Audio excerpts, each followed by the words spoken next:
Hello everyone, good morning and welcome back. So today we'll again solve some problems from various competitive examinations. So let us start with the NEET examination. This particular question is from NEET examination 2019 and the question goes as the number of sigma bonds and pi bonds in pent-2-ene 4-ine is. In this type of questions, what you need to understand is you need to or you should be able to write the complete structural formula of the molecule given. So, if we try to write the complete structural formula of pen-2-ene 4-ine, which will be this. Now, once you have written the complete structural formula, you must be able to find out which one is pi and which one is sigma bond. Always remember few points about sigma and pi bonds. Single bonds are always sigma bonds, and in double bond, you have one sigma and one pi, and triple bond you have 1 sigma and 2 pi's. So in that way, if you calculate, you will get 10 sigma bond and 3 pi bonds. Let us go into the next. This question is again from NEET 2019. In this particular type of question, one incomplete reaction will be given and you have to find out the intermediate or sometimes the product. In this case, you have to find the intermediate. Now, before going into the reaction, you must be able to recognize what reaction it is. It is clear from the reaction that it's a preparation of phenol, since our product is phenol, and the reactant is nothing but isopropyl benzene, whose common name is cumene. So it is a preparation of phenol from cumene, which is also the commercial preparation of phenol. So let us try to see if we complete the reaction, what we'll get. So if you complete the reaction, the product which you get if you oxidize cumene is, so if you take cumene and oxidize it with oxygen, you get cumene hydroperoxide. That cumene hydroperoxide, if you hydrolyze, you get phenol and acetone. So our answer is cumene hydroperoxide, which is option B. So phenol is prepared commercially from cumene by aerial oxidation to give cumene hydroperoxide, which upon subsequent hydrolysis gives phenol and acetone. Our next question is from IIT JAM 2020. The salt bridge in a galvanic cell allows the flow of, so the option given as ions but not electrons, both ions and electrons, electrons but not ions, neither ions nor electrons. Now, before going to the question, you must understand what the salt bridge is and what are its functions. A salt bridge is used in an electrochemical cell. It is a U-shaped tube which connects the electrolyte of the two half cells. And the function of it is to allow the flow of ions from one solution to the other without mixing the two solutions.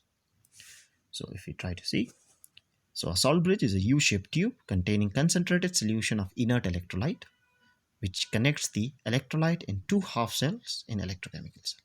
The function of salt bridge is to allow the movement of ions from one solution to the other without mixing the two solutions.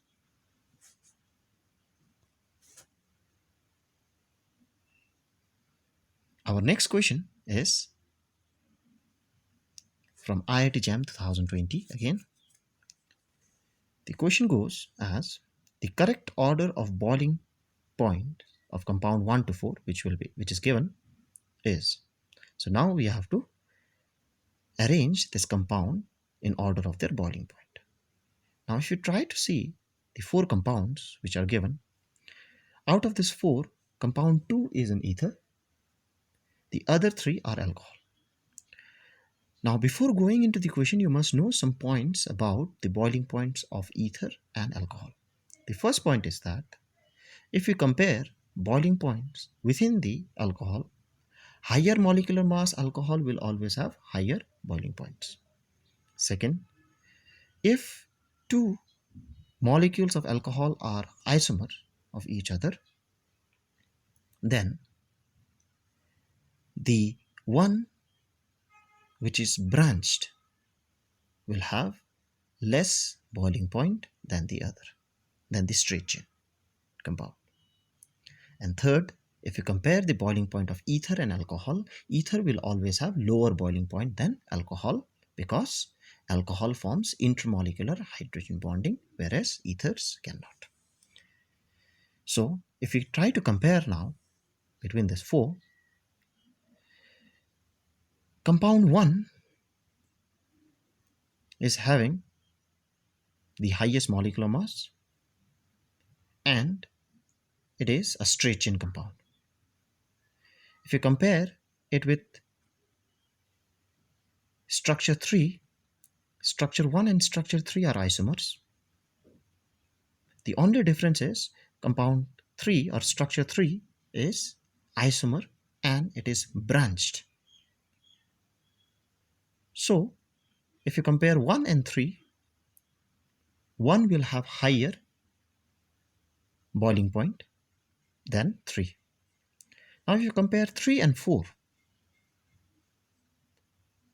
compound 3 has higher molecular mass than compound 4. Both are branched. But since compound 3 has higher molecular mass, so compound 3 will have higher boiling point than compound 4. And finally comes the ether, which will always be lesser than alcohol. So if we try to relate those things with the option C will be the correct answer. So these are the points which you need to remember. Boiling points of ether are much lower than those of alcohol. This is because ethers do not form hydrogen bond. Among isomeric alcohols, the boiling points decrease with branching due to corresponding decrease in surface area. Because with decrease in surface area, the van der Waals force or the intermolecular force decreases. With increase in molecular mass, the boiling point shows a regular increase.